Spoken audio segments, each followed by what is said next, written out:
فرق اتنا ہے، دلیل کیا ہے؟ تم کھڑی مورتی کی پوجا کر رہے ہو، وہ پڑی مورتی، ایک پڑی مورتی کی ایک کھڑی مورتی کی، یہ شنکر بھگوان کی مورتی ہے، یہ بڑے پیر صاحب کا یا نظام الدین اولیاء کا مزار ہے۔ میں یہاں روک رہا ہوں، یہ شنکر بھگوان کی مورتی ہے اور یہ نظام الدین کا مزار ہے، دونوں میں کوئی فرق ہے یا نہیں ہے؟ اللہ کے ولی کو جو شنکر بھگوان کی مورتی کی طرح بولے ہو، کتنا بڑا نالائق شخص ہوں گا۔ آگے سنیں اب۔ یہ احمد رضا خان کا مزار ہے، یہ کھڑی مورتی ہے، یہ پڑی ہے، جو کام اس پہ ہو رہا ہے وہی کام تو اس پہ بھی ہو رہا ہے، ورنہ مجھے بتا دو، ہندو چنری چڑھائے مورتی پہ تو کافر، تم چادر چڑھاؤ تو پکے مسلمان، وہ ہار ڈالے تو کافر، تم پھول برساؤ تو پکے مسلمان، یہ کوئی چیز کھانے کی مورتی پہ چڑھائے تو کہے پرساد، پرساد کھانا حرام، یہاں پر کوئی چیز چڑھائی جائے اس کو کہو تبرک ہے، اور یہ کھانا بڑا مبارک۔ ہندو مورتی دھو کر اس کا پانی پی اور کہے کہ یہ گنگا جل سے زیادہ پاک پوتر ہے، اس سے بیماریاں صحیح ہو جاتی ہیں۔ مسلمان عرس کے موقع پر قبر دھو کر پانی اس کے بوتلوں میں بھرے اور کہے کہ اس کے آگے تو زمزم بھی فیل ہے، تو یہ پکا مسلمان۔ جو کام اس پہ ہو رہا ہے وہی کام تو اس پہ ہو رہا ہے۔ اور آج میں فتویٰ دینے کا عادی نہیں ہوں، لیکن آج جذبات میں ہوں، میں یہ فتویٰ دے کے چلا جاتا ہوں۔ میرے پیارے ساتھیوں، اللہ کی قسم، اگر بھارت کے اور پاکستان کے، ہندوستان اور پاکستان کے، ہندوستان کا یہ 20 کروڑ مسلمان اور پاکستان کا وہ 15 کروڑ 10 کروڑ مسلمان، اگر یہ چادر چڑھانے کے بعد، چنری چڑھانے کے بعد، تبرک کھانے کے بعد اگر یہ جنت کے اندر چلا گیا تو کعبے کے رب کی قسم کھا کے کہتا ہوں کہ بھارت کا 60 کروڑ ہندو بھی ایک ایک کر کے جنت میں چلا جائے گا۔ اور اگر بھارت کا ہندو جنتی نہیں ہے تو اتنا یاد رکھنا کہ پھر تم اپنے مسلمان ہونے کا سرٹیفکیٹ پیش کرو۔ تم وہ جہنم میں کیوں جائے گا؟ اگر وہ ان کاموں کی وجہ سے جہنم میں جا رہا ہے تو تم یہ کام کیوں کر رہے ہو؟ تمہارے اندر یہ کام کیوں پائے جا رہے ہیں؟ تم بھی تو وہی کام کر رہے ہو۔ ارے اس نے تو پھر بھی مورتی لگا رکھی ہے، تم نے تو پتہ نہیں کس کو گاڑ دیا اور نام ہی اس کے بدل دیے۔ اب ذرا تبصرہ سنیں، کمپیئر ولی کو کس سے کیا؟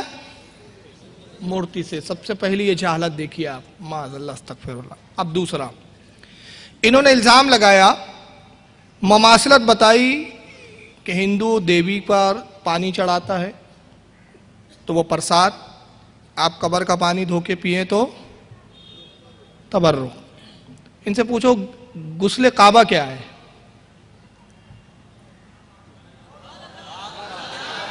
وہ خود ان کا بادشاہ کرتا ہے، وہ یہ غسل کعبہ کیا ہے؟ ایک چیز۔ چلیے آگے بڑھیں۔ دوسرا، اگر اسی کمپیرزم کے تقابل سے ہی آپ مشرک بول رہے ہیں تو پھر میں بھی کچھ جملے بولتا ہوں، اگر اس میں ہمت ہے تو جواب دے دیں اسی کے لہجے میں۔ لب و لہجہ یہی میں اختیار کر رہا ہوں کہ بھائی آپ کہتے ہیں کہ آپ پکے توحید کے ٹھیکیدار، زمزم کا پانی آپ مقدس سمجھے تو مسلمان، وہ گنگا کا سمجھے تو وہ کافر، تو اب آپ زمزم کا پانی مقدس سمجھنا بند کر دیجئے۔ آپ حج کو جاتے ہیں، وہ تیرت پہ جاتا ہے، تو اب حج کو جانا چھوڑ دیجئے۔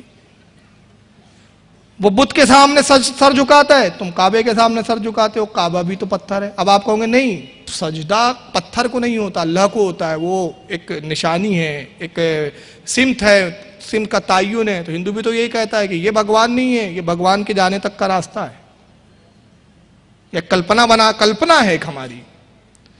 آپ روزہ رکھتے وہ اپاس رکھتا ہے، تو آپ روزہ رکھنا بند کر دیجئے۔ کسی بھی چیز کو شرک بولنے کے لیے وہ کرتا ہے ہم کرتا ہے، یہ تقابل دلیل نہیں بنتی۔ شرک کے لیے دلیل نص قطعی سے چاہیے۔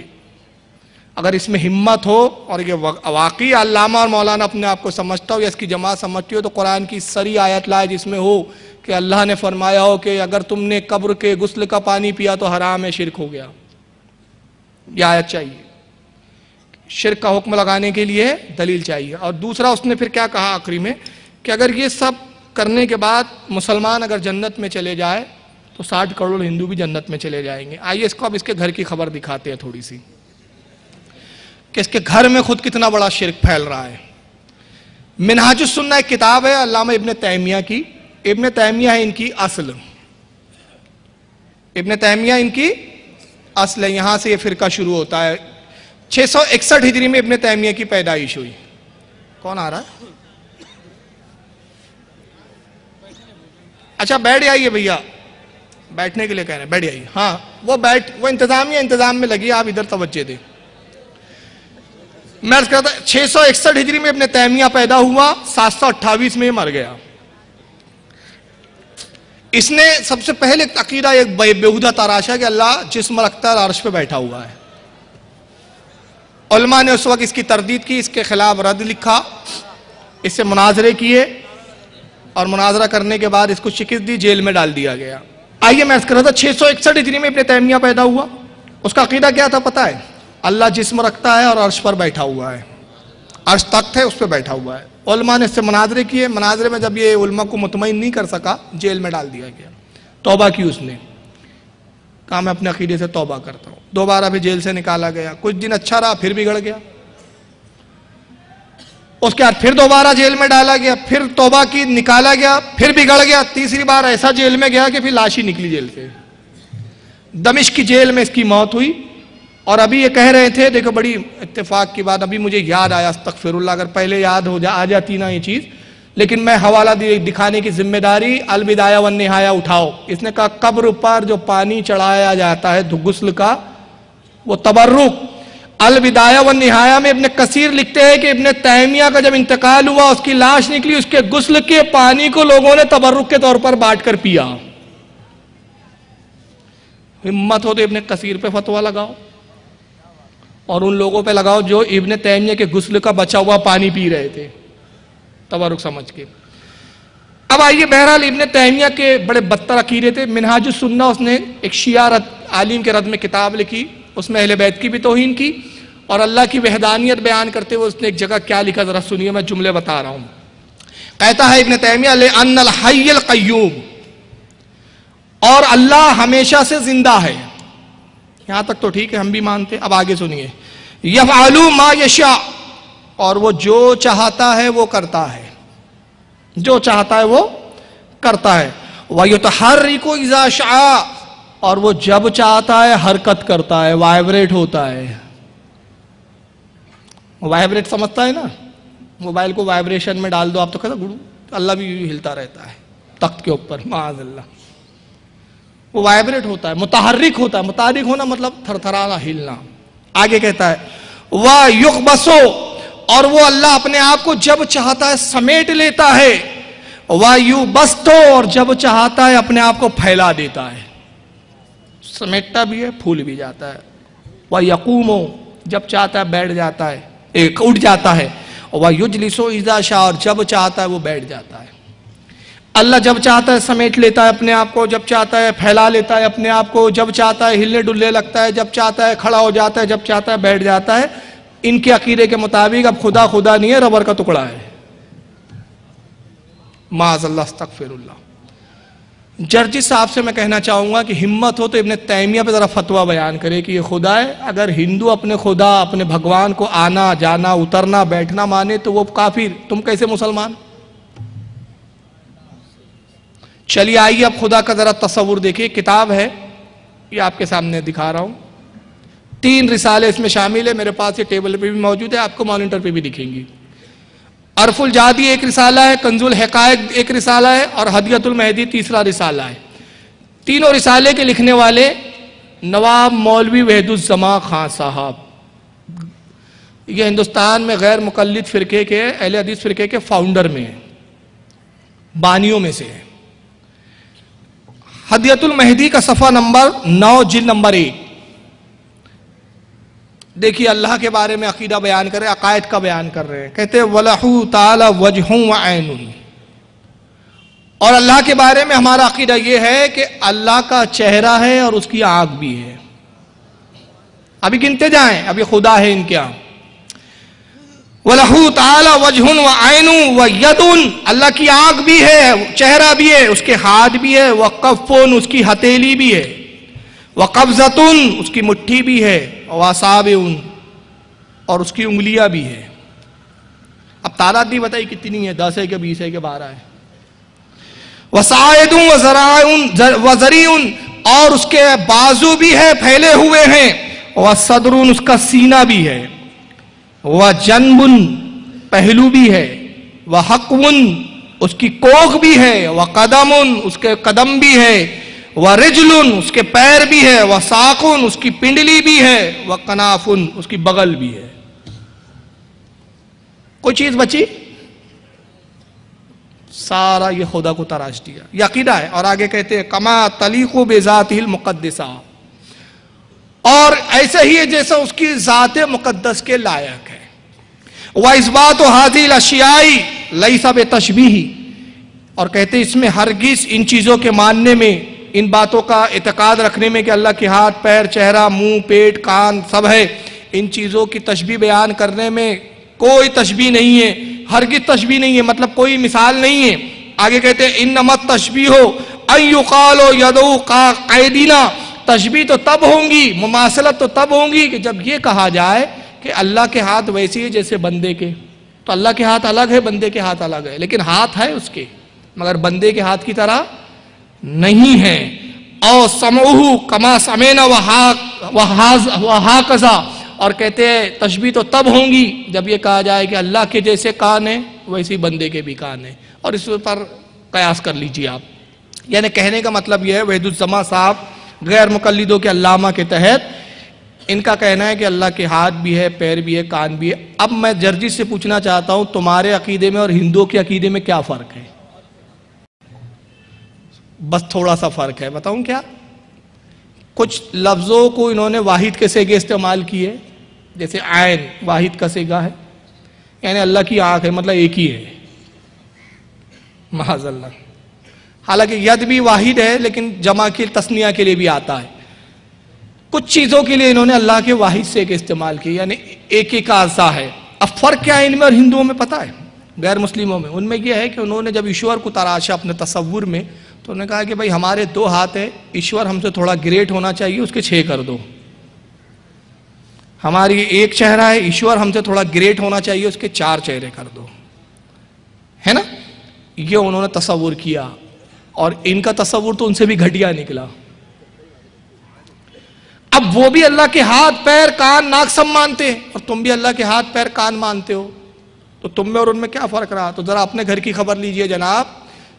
ہم اہل سنت والجماعت پر شرک کے فتوے بعد میں لگانا، قبر پہ جانے کے، چادر چڑھانے کے، اور میں بتاؤں چادر چڑھانا شرک نہیں ہے، شرک کا انکار ہے، شرک کی نفی ہے، اس لیے کہ شرک کی تعریف ہے وہ کام جو خدا کے لائق ہے۔ بتاؤ خدا کو چادر چڑھائی جا سکتی ہے؟ تو قبر کو چڑھا کے بتاتے ہیں کہ یہ خدا نہیں ہے۔ ہم کہتے ہیں یہ صاحب قبر ہے، صاحب قبر کی معنی ہوتے ہیں یہ قبر ہے، ان کا وصال ہوا، موت کا مزہ چکا، تو جس نے موت کا مزہ چکا وہ اللہ نہیں ہوتا، اللہ وہ ہے جو حی القیوم ہے، جس کو فنا نہیں ہے، موت نہیں ہے۔ وہاں تو توحید ہے، شرک کا ختم ہے۔ ہم پھول چڑھا کے بتاتے ہیں کہ بھائی پھول تسبیح کرتے ہیں، تسبیح سے لطف آتا ہے، لطف اندوز ہوتے ہیں، مقامات میں اضافہ ہوتا ہے، تو یہ بندے جن کو درجات چاہیے، ان کے درجے بلند ہوتے ہیں، خدا وہ ہے جس کے ہم درجوں کو بڑھا نہیں سکتے نہ گھٹا سکتے ہیں۔ تو وہ تو توحید ہے، توحید کو شرک سمجھ لیا ان لوگوں نے۔ اب آئیے آپ سوچیں گے ہو سکتا ہے جو میں نے کتاب دکھائی جیسے کہ ایک بہانہ ہوتا ہے، پتہ نہیں یار وہ کتاب ہمارے عالم کی تھی کہ نہیں تھی، وہ بریلوی لوگ خود ہی چھاپتے اور خود ہی ہمارے مولانا سے منسوب کر دیتے۔ تو آئیے گم اور کیا کہنا چاہیے اس کو، خاموش کتاب کو مت مانو، یہ بولتے ہوئے معراج ربانی کو سن لو اس بارے میں۔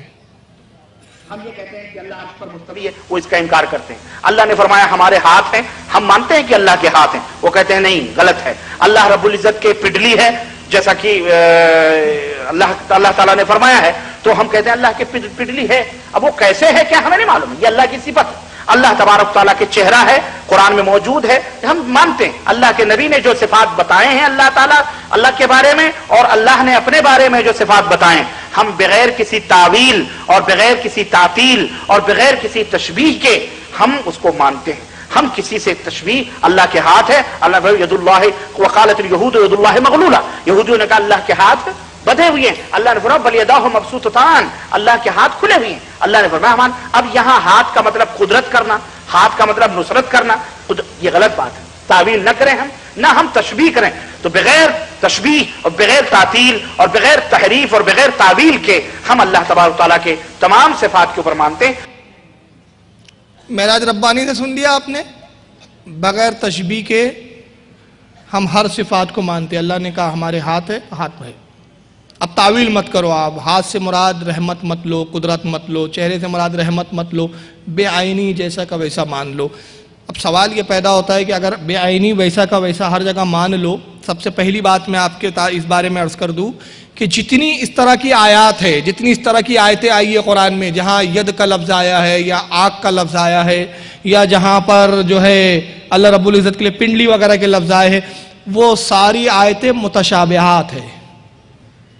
قرآن میں متشابہات آیتیں بھی ہیں اور محکم آیتیں بھی ہیں، اور متشابہات کے بارے میں خود قرآن نے بیان کیا، کسی مولانا نے نہیں بیان کیا۔ قرآن خود کہتا ہے، اللہ فرماتا ہے محبوب ہم دو طرح کی آیتیں تم پہ اتارتے ہیں، ایک متشابہات ہے جس کے معنی ہم نے کسی پہ ظاہر نہیں کیے، یہ معنی ہم ہی جانتے ہیں، اور ایک محکم آیتیں ہیں جس کے معنی بھی واضح ہیں، احکام بھی واضح ہیں، اور جو لوگ محکم کو چھوڑ کر متشابہات کی طرف جاتے ہیں ان کے دلوں میں کجی ہے، ٹیڑھا پن ہے ان کے دل میں، تو متشابہات کو مان رہی ہے۔ کس پارے میں ملیں گا؟ پارہ سن لو، پارہ نمبر 3 سورہ آل عمران آیت 7 میں اللہ نے متشابہات اور محکم کی تعریف بیان کی ہے۔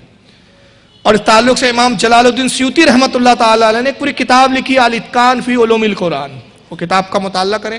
یہ ساری آیتوں کو انہوں نے متشابہات میں شمار کیا اور کہا کہ جتنی اللہ کی صفات کے تعلق سے وہ آیتیں جس کا مفہوم انسان سے تشبیہ کی طرف لے جاتا ہو، یہ تشبیہ ظاہر ہوتی ہو، جیسے ہاتھ، پیر، کان، ناک، وہ سب متشابہات میں۔ کیوں؟ اس لیے کہ اللہ فرماتا ہے پارہ نمبر 25 سورہ شورى آیت 11 میں فرماتا ہے لیسا کا مثلہ شیء وہو السمیع البصیر، اللہ فرماتا ہے اس کی مثال کسی کی طرح نہیں ہے۔ آپ نے ہمارے چینل کو ابھی تو سبسکرائب نہیں کیا ہے تو سبسکرائب کریں تاکہ ہر آنے والی نئی ویڈیو آپ تک پہنچ جائے، اور لائک اور شیئر کرنا نہ بھولیں۔